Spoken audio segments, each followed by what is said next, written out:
Hey, Baruch Levi B here from Soul Centered. Thank you for joining me.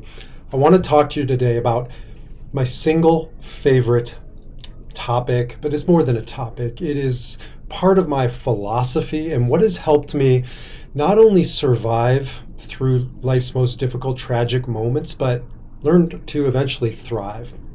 I have experienced this after the death of my father. I've experienced it in guiding thousands of people through all kinds of loss, especially the death of a loved one and the grief and the years of that follow and how to move forward in our lives. I've done 500 funerals. I've shared this idea in some capacity, maybe 499 times. Maybe I forgot one time, but it is that central. And here it is. We can defy death. This is the starting point for our journey through grief. When I'm guiding people, counseling them through grief, yes, we must start with bare bones survival, making sure that somebody is on solid footing, that they have found their way back to the land of the living. Because when our loved one dies, so much of us dies, at least for a period of time. And I wrote a book on the Spark Seekers. You can read more about it. But I want to talk about beyond just surviving. I can talk to you about surviving certainly at another time, and I have before. But this is about defying death. And this is a soul purpose after our loved one dies. What I talked about in my blog was that for the past 15 years, this has been my soul purpose, to make sure my father doesn't die a second death. What do I mean? At the funeral, when I'm officiating, I will always share the following quote. A person dies two deaths, once when our body dies and once when our story dies. There is nothing you can do about your loved one's physical death. We can stave off death for a while. We can fight the good fight. We can get the second and the third opinions and go in for the surgeries. And I'm not saying we shouldn't do that, but there comes a point, right? This is not breaking news, when all of us have a 100% mortality rate. We all will die. And when our loved one dies, of course, there's nothing we can do. However, a person dies two deaths. And the second death is when their name dies, when their story dies, when they are forgotten. We can't do anything about physical death, but we can defy a second death. We can become a guardian of their story. And for the past 15 years, that has been at least part of my sole purpose in this world, to defy my father's death and to make sure that he lives on, and he has lived on. I wrote about it in my blog. My kids feel like they know my dad, Grandpa Shelley, because I talk about him all the time. I talk to them about him. I bring up, his silly quirks and all the games we used to play together. I talk to him about random memories. I talk to them about the kind of man he was, what he stood for. It is so organic to them to think about Grandpa Shelley that I hear them referring to him sometimes in the present tense, because to them he is in the present tense, and that means he has defied death.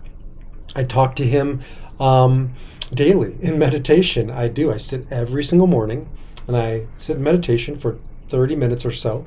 And I always imagine a campfire. Why? Don't know, but I sit around a campfire. And to my left is always my best friend, Mark, who died a couple of years ago. And to the right is always my dad, Shelley. And then beyond them around the campfire, it's kind of an interchanging mix of people. And what do? I sit with them. I literally see myself holding their hands. I talk to them. I hear them talking to me. Words? No, that's more of my wife's gifts and my sister's gifts. I have more of a knowing, of an intuition. I can feel the direction. I'll ask them questions and I'll feel the answer, or I'll see it in kind of a visionary form. But that's neither here nor there. The point is that every single day they're a part of my life. They're still guiding me. My dad is still central to my pivotal decisions in my life. He has defied death. The list goes on. I could sit here and talk to you all day about the ways that I do believe he has defied death. But it's true. It's not fiction. It's not make-believe. I'll sit with somebody whose loved one has died, and I'll ask them, is it true that your loved one has died? And of course, their first reaction is, yes, they died. But you're talking about them. It doesn't, but they'll say, something like, it doesn't mean they're here. Of course, it doesn't mean they're here what we mean by here is flesh and blood.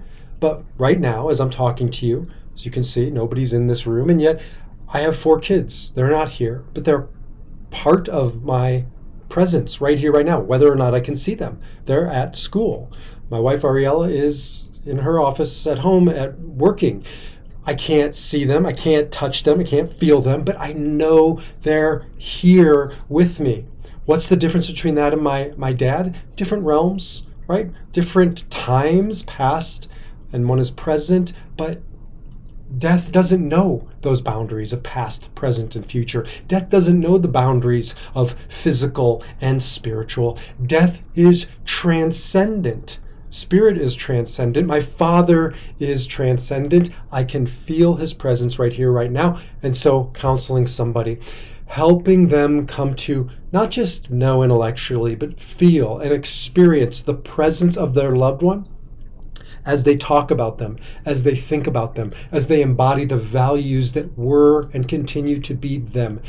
We can defy death, and it is the most empowering and liberating, and I would argue the essential ingredient if you want to move forward after the death of your loved one and not merely survive. As I always say, survival is the starting point, but it can't be the end point, because if it were, all humanity would only ever be surviving, because there's always somebody who's coming and there's always somebody who's going. In your life, people are being born and people are dying. If we live in this perpetual survival mode because people are dying, we would never progress. We would never move forward. We would never thrive. People are scared that if they go this route, they're going to lose their loved one in the past. They're going to lose, right? We're supposed to be in this place of survival and remembering and feeling the pain and sorrow, because if we don't, we've moved on. If you've lost a loved one, then you know this to be true. You will never move on. If what we mean by moving on is moving on from your loved one, moving on from thinking about them and connection to them and love for them, you will move on from the grief, you will move on from the pain, you will move on from the survival if you do this work, but you will move forward, carrying them forward, leaving behind the darkness, as I say, carrying their fire forward, not the darkness forward, carrying the light. That's what it means to not only survive, but to thrive, and it begins when we realize that we can defy death. Your loved one may not be here physically, but they are not gone. They are not dead. You have the power to help them defy a second death. If you want to know more about this, you can read my book, Spark Seekers. You can read my recent blog on mysoulcenter.org. You can reach out to me. I would be honored and privileged to just have a discovery call with you, to talk to you about how we can help you not only survive but thrive. And it begins when you learn how to defy death. Until the next time, shalom, salam, namaste, peace.